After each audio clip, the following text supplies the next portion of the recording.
ជំរាបសួរប្រិយមិត្តទាំងអស់គ្នាជាទីមេត្រីស្វាគមន៍មកកាន់ Channel របស់យើងខ្ញុំនិទានព្រឺព្រួយថ្ងៃនេះខ្ញុំមានសាច់រឿងដ៏ព្រឺព្រួយមួយចង់យកមកនិទាននិងសម្រាយជូនអ្នកទាំងអស់គ្នាឲ្យបានស្ដាប់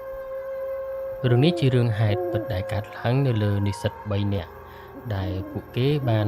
ជួលផ្ទះមួយកន្លែងរស់នៅបន្តការសិក្សាប៉ុន្តែផ្ទះនោះមិនមែនជាផ្ទះធម្មតានោះទេប្រិយមិត្តជាទីមេត្រីសាច់រឿងចាប់ផ្ដើមជាមួយនឹងមនុស្ស3នាក់ទី1នេះមានឈ្មោះថាតារាទី2ឈ្មោះវិសាលនិងទី3ឈ្មោះវិជ្ជការដោយសារតែជីវភាពពួកគេមានការខ្វះខាតត្រូវបង់ថ្លៃសាលាជាច្រើននោះពួកគេទាំង3នាក់ក៏សម្រេចចិត្តដើររកផ្ទះជួលមួយកន្លែងដែលមានតម្លៃធូរថ្លៃបំផុតនៅជ័យក្រុងទីបំផុតពួកគេក៏បានប្រទះឃើញផ្ទះមួយខ្នងជាប្រភេទផ្ទះឈើលើថ្មខាងក្រោមចាស់មួយដែលម្ចាស់ផ្ទះក៏យល់ព្រមជួលឲ្យពួកគេក្នុងតម្លៃមួយយ៉ាងធូរថ្លៃដូចជាឲ្យរស់នៅតែតែម្ដងម្ចាស់ផ្ទះនោះជាបរិសុទ្ធវ័យកណ្ដាលម្នាក់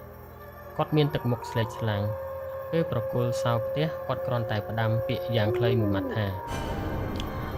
មួយចង់ធ្វើអ្វីក៏ធ្វើទៅតែហាមដាច់ខាតកុំបើកទ្វារបន្ទប់ឃ្លាំងនៅខាងក្រោយផ្ទះបាយនោះឲ្យសោះតារាដែលជាមនុស្សមិនសូវជឿលើរឿងផ្លូវងងឹតក៏យល់ព្រមដោយមិនខ្វល់ខ្វាយអ្វីនោះឡើយរាត្រីដំបូងក៏បានចាប់ផ្ដើមដោយសំឡេងឆ្កែលូនៅពេលយប់3ថ្ងៃដំបូងការរស់នៅរបស់ពួកគេគឺធម្មតាប៉ុន្តែចូលមកដល់យប់ទី4អ្វីៗក៏ចាប់ផ្ដើមប្រែប្រួលយប់ម៉ោងប្រហែល11យប់វិសាលកំពុងអង្គុយធ្វើលំហាត់តែម្នាក់ឯងនៅក្នុងបន្ទប់ទទួលភ្ញៀវចំណែកមិត្ត2នាក់ទៀតបានចូលដំណេកបាត់ទៅភ្លាមនោះវិសាលបានធំក្លិនស្អុយអ្វីចម្លែកមួយស្អុយយ៉ាងខ្លាំងក្លិនដូចជាសាច់រលួយឬក៏សត្វងាប់គេព្យាយាមដើររកប្រភពក្លិននោះរហូតដើរទៅដល់មុខបន្ទប់ឃ្លាំងក្រោយផ្ទះបាយក៏ស្រាប់តែ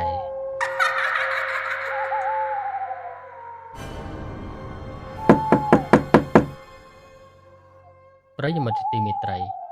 សំឡេងនេះគឺជាសំឡេងគោះទ្វារចេញពីបន្ទប់ឃ្លាំងក្រោយផ្ទះបាយ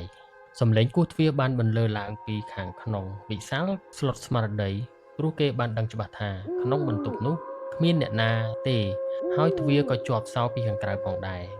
គេប្រញាប់រត់ចូលក្នុងបន្ទប់ដណ្ដប់ភួយចិត្តឈឹងរហូតដល់ព្រឹកលុះព្រឹកឡើងវិសាលបានប្រាប់រឿងនេះទៅកាន់តារានិងវិជ្ជការតែតារាបានសើចចំអក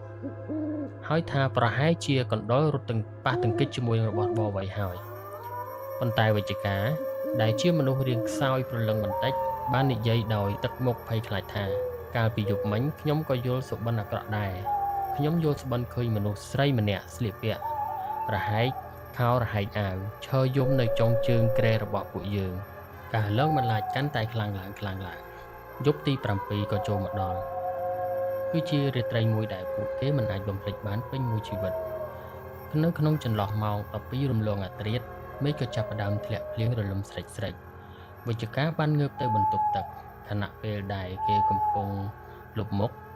នៅមុខកញ្ចក់ស្រាប់តែអំពូលភ្លើងនៅក្នុងបន្ទប់ទឹកបានភ្លឹបភ្លែតរួចក៏រលត់ស្លុបតែម្ដងទៅ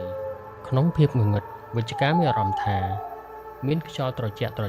ផ្លុំក្បែរត្រចៀករបស់គេហើយមានទឹកដំណក់ស្រក់ចុះពីលើដំបូលចំស្មារបស់គេតិចពេលភ្លើងឆេះមកពេញវិជ្ជការមើលទៅក្នុងកញ្ចក់អ្វីដែលគេឃើញនោះគឺមិនមែនជាស្រមោលរបស់ខ្លួនទេតែជាស្ត្រីម្នាក់ដែលមានសក់វែងគ្រប់មុខភ្នែកលៀនក្រឡោតចេញមកខាងក្រៅហើយករបស់នាងបានបត់ទៅមកខាងកំពុងតែញញឹមសម្លឹងមកកាន់គេភ្លាមនោះវិជ្ជការស្រែកឡើងចាចរួចសន្លប់បាត់ស្មារតីតារានិងវិសាលរត់មកជួយហើយបានសែងមិត្តភ័ក្តិចេញទៅខាងក្រៅថ្ងៃបន្ទាប់ពួកគេទាំង3នាក់មិនហ៊ាននៅក្នុងផ្ទះនោះទៀតទេ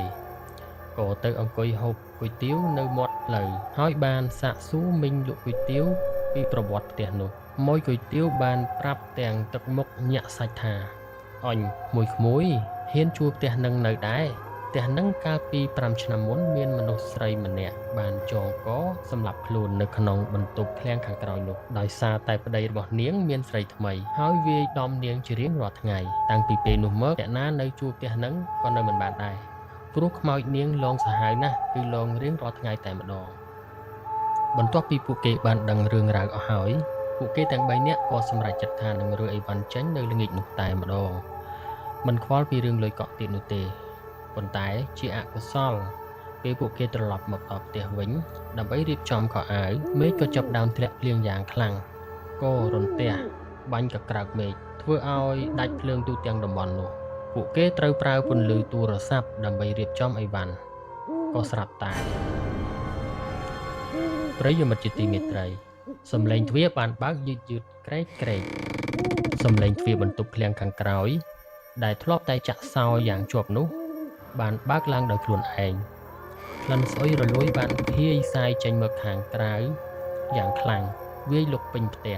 ស្រាប់តែវិជ្ជការដែលឈរក្បែរនោះក៏បានធ្លាក់ទូរស័ព្ទដៃចេញពីដៃគេឈរថ្មឹងភ្នែកសម្លឹងឡើងទៅកាន់ទ្វារឃ្លាំងនោះដោយមិនព្រិច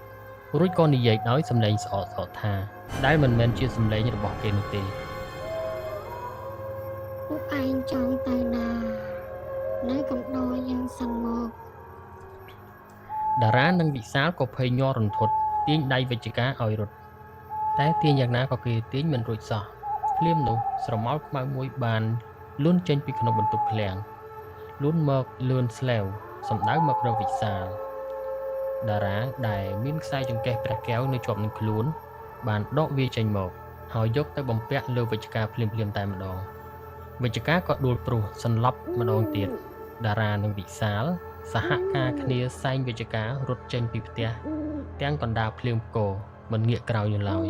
រហូតទៅដល់វត្តមួយដែលនៅក្បែរនោះដើម្បីសុំលោកស្នាក់នៅមួយយប់ប្រិយមិត្តជាទីមេត្រីលុះព្រឹកឡើងពួកគេទាំង3នាក់បានពឹងលោកអាចារ្យនិងព្រះសង្ឃទៅជួយយកអីវ៉ាន់ចេញពីផ្ទះនោះហើយបានរើចេញទៅរស់នៅកន្លែងផ្សេងជារៀងរហូត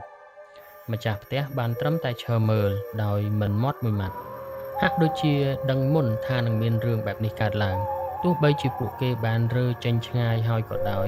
តែវិបត្តិផ្លូវចិត្តក៏នៅតែជាប់ដិតដាមពួកគេជារៀងរហូតវិសាលធ្លាប់បានប្រាប់ថារហូតមកដល់សពថ្ងៃនេះរៀងរាល់យប់ម៉ោង3ទៀបភ្លឺគេតែងតែមានអារម្មណ៍ថាមានមនុស្សមកអង្គុយនៅចុងជើងគ្រែរបស់គេហើយសម្លឹងទៅមើលគេជានិច្ចចុះប្រិយមិត្តពេញតើធ្លាប់មានបទពិសោធន៍ជួលផ្ទះហើយប៉ះចំផ្ទះមានប្រវត្តិបែបនេះដែរឬទេសូមបញ្ចេញមតិនៅខាងក្រោមទាំងអស់គ្នាប្រិយមិត្តជាទីមេត្រីពីនិទានព្រឺព្រួចសម្រាប់សាច់រឿងនៅថ្ងៃនេះក៏ត្រូវបានបញ្ចប់ត្រឹមនេះហើយប្រសិនបើប្រិយមិត្តចូលចិត្តសាច់រឿងខ្មោចបែបរន្ធត់បែបនេះសូមប្រិយមិត្តចុច like share និង subscribe channel របស់យើងខ្ញុំដើម្បីទទួលបានសាច់រឿងថ្មីៗជារៀងរាល់សប្តាហ៍សូមអរគុណនិងជម្រាបលារាត្រីសួស្តី